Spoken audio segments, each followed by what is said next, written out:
Hello everyone, this is Kelly. Today's bond is with Taylor Elkins and William DuBois, and it's really twisted. Before we begin, please note that this video is intended for educational and entertainment purposes only. Some content may be sensitive for certain viewers, so consider this your disclaimer.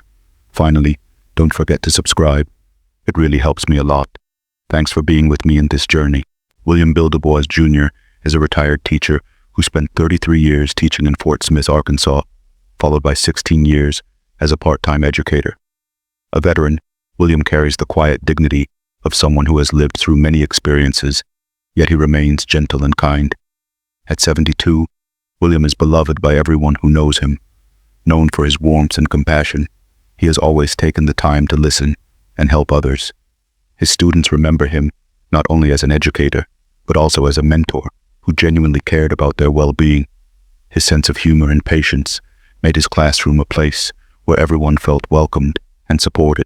Although William was separated from his wife, Susan, they remained in close contact, especially after he suffered a stroke that affected him significantly. Despite the challenges, Susan has been a steady presence in his life. Together, they share 2 children, a son and a daughter, who have always been the center of William's world. On July 9th, 2019, Susan visited her husband at his duplex in the 1800 block of Greenwood Avenue. As usual, she wanted to check on him and make sure he was all right. She ensured that he was taking his medication on time and confirmed that he didn't need any assistance before leaving. After making sure everything was as it should be, Susan kissed him, then left the house. She greeted the neighbor who lived in the other part of the duplex and went home, unaware that this would be the last time she would see or kiss her husband. Over the next 2 days, no one heard from DuBois, which was very unlike him. He always spoke with his neighbor and chatted daily. Even the workers at the supermarket across from his house hadn't seen him during those 2 days. Worried, the neighbor tried to go to DuBois's apartment to check on him, but noticed that the front door was still locked and his car was not there. The neighbor felt that something was off. The neighbor, who was even older than DuBois, crossed the street to ask one of the workers at the supermarket to call the police and request a wellness check on DuBois. We had a young man across the street from us that lives in a duplex, and there is an elderly man that lives next door to him. He has not seen him in 2 days, and his car is not there. And the man that lives there that he's concerned about, his name is Bill DuBois. About 20 minutes after that call, a police car arrived near DuBois' home. The officers knocked on the neighbor's door, and he explained his concerns about DuBois not visiting him. At first, the officers thought it was just a routine visit. Perhaps the elderly neighbor had missed the fact that his friend had taken his car and left willingly. But the neighbor, who was very close to DuBois, insisted that if that were the case, DuBois would have definitely told him. The officers decided to proceed with a check on DuBois. They knocked on the door, but as they approached the window, one of the officers said, "All right, I know this smell well." It was the unmistakable smell of a decomposing body. The police asked the neighbor to contact a relative of Bill DuBois who might have a key to the house. The neighbor called Andy, telling him to come to his father's house for an urgent matter, but the police didn't wait. They contacted the landlord, who might have a key. The landlord arrived quickly and opened the apartment. As soon as the officers entered, the scene was shocking. William Bill DuBois was lying on the floor next to the bathroom, wearing only his underwear, his head nearly shattered, with blood pooling around him. The police immediately called the criminal investigation team and began a preliminary search of the scene. The inside of DuBois's house was a scene all too familiar to the officers. Drawers were open, the bed was a mess, and the closet doors were wide open. It looked like a typical robbery. The TV and microwave were missing, but there was something puzzling. If this was a robbery, why were there no signs of forced entry on the windows or door? The officers believed that the thief was likely someone known to the victim. As they continued their search, they found that the cabinet where DuBois kept his gold lieutenant's bars had also been looted. At this time, Andy had arrived at his father's house. The officers informed him that his father had passed away and that his car had likely been stolen. They began asking if his father had recently gotten close to anyone or who was in his close circle. But Andy surprised the investigators by telling them he could track his father's car because Susan, the loyal wife, knew that her estranged husband struggled with driving and had installed a GPS tracker in the car to keep track of his movements. The police quickly asked Andy to accompany them to his mother's house to verify this information. On the way, Susan received the shock of her life, learning that her husband of over 40 years had passed away. When the police arrived at Susan's house, she was in a state of extreme shock. She couldn't imagine that her husband's death was due to someone killing him. She thought he might have lost his balance in the bathroom and fallen. When the investigators told her there was blood next to his body, she replied that she had some nursing experience and that he likely fell onto the floor. But the police shocked her with the information that the condition of the body did not indicate a fall. Someone had ended his life and stolen his car. The police wasted no time and asked Susan to show them the app she used to manage the GPS tracker on her phone. As soon as the officers saw the car's location, they were stunned. The car was parked in the 4400 block of Armour Avenue, a location they knew well. It was linked to suspicious activities involving escort services and substances. The police thought this made sense. The thief likely went there to buy drugs, but they had no idea what awaited them there. On the way, one of the officers tracked the car's movement history and discovered that, on the early morning of July 9th, 2019, the car had been driving around Fort Smith all night and ended up in the 4400 block of Armour Avenue, less than 5 miles away from the victim's home. When the police arrived at the house, they found Bill DuBois' red Ford parked in front of it. Although they knew this place was dangerous, they did not wait for backup and went straight to the door to inquire about the owner of the car. The police expected the thief to be a man, given the brutality of the crime scene, but were in for a shock when 2 men answered the door and informed the officers that the car had arrived the previous day, driven by Taylor Cynthia Elkins. When the police asked the men to bring out Taylor, they were stunned once again. Taylor was a young white woman, no more than 22 years old, around 5 feet 2 inches in height, and weighing barely 100 pounds. Taylor was under the influence of drugs when she faced the police. The investigators tried questioning her about the car and where she got it from, but Taylor, still high, claimed she had borrowed it from a friend named Sean. The investigators realized that it would be difficult to get any useful information from Taylor in her current state, so they decided to ask her about the key so they could take the car and begin their investigation. However, Taylor was so out of it that she couldn't even comprehend what was happening around her, giving no information about the key. Eventually, she mumbled that it might be inside the house. The officers now had to enter the house, but the question lingered. Could this be an ambush set up for the police? Despite the small number of officers at the scene, their courage far outweighed their numbers. They quickly surrounded the house, and 2 officers went inside to look for the key. Fortunately, they encountered no resistance and found the key, after which they took Taylor to the station. At the station, they decided not to question her until she had sobered up. The following day, the formal investigation with Taylor began. But who is Taylor Cynthia Elkins, and what is her connection to Bill? Did he know her well enough to let her into his home willingly, or was she there to provide certain services? Her name is Taylor, born on September 10th, 1997, was like a blazing fire, restless and uncontainable. She grew up in a house filled with conflict, where her relationship with her parents was more like a constant battlefield.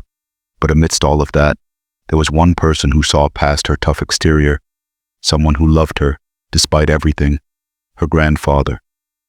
Taylor's relationship with her grandfather was extraordinary. It was the only point in her life where she felt something close to acceptance. But even in her relationship with her grandfather, there was a dark side. Taylor knew how to use his vulnerability toward her, how to exploit his love and trust to justify her actions. Her addiction was part of her desire to take control of her life in her own way, even if it meant descending into darkness. Taylor knew how to use her charm to control others. She had 2 children from 2 different relationships, but these relationships were never about love or commitment. She saw relationships as tools, something to be used and then discarded once they no longer held value to her. This harsh pragmatism led many to abandon her. Eventually, Taylor's life spiraled into chaos, leaving her as a single mother of 2, addicted, jobless, and isolated. On July 15, 2019, the investigation of Taylor began, led by Detective Jeff. Detective Jeff started the questioning with a calm approach, considering Taylor was still just 22 years old, almost the same age as his daughter. This approach made Taylor believe she could manipulate the experienced detective, or so she thought. Taylor initially claimed that the car belonged to a man named Sean, and that she had borrowed it from him. She provided the police with Sean's address, but during the interview, the police contacted the landlord of the property Taylor claimed Sean lived in, and the landlord confirmed that no one named Sean lived there. Detective Jeff informed Taylor that she was lying, and that they had verified this.